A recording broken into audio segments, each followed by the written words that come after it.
Guys, today is a special day. We mukbang. This is ote-ote in Indonesia.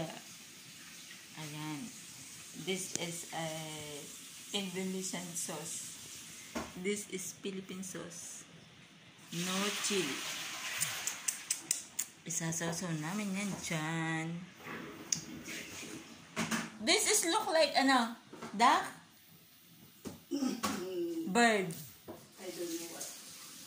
If they continue to make a head and it's duck. Yeah, I think duck.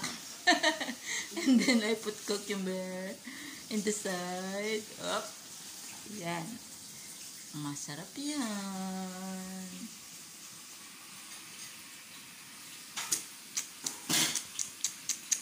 Ito ay... How many chili this one?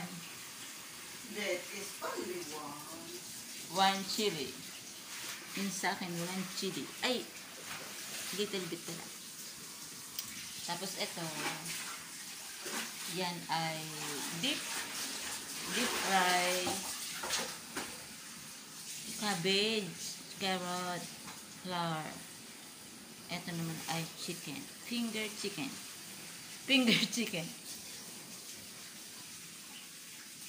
So, maybe this one, if we sell Bina, this one, around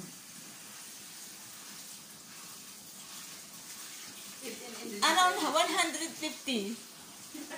This one. So, I put, for example, I have restaurant. I put this recipe, this one. Yeah, that is good business because cheaper. The ingredient is cheap. Because in Philippines have a cucumber also,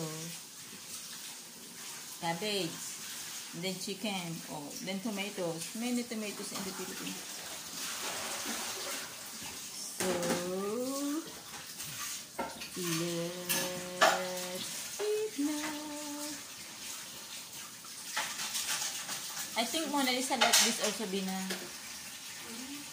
Mona Lisa like this also, but Mom don't like na. But I think Mona Lisa, if you prepare this like this, they say yummy. Let's eat na. Nakita pang akin pa.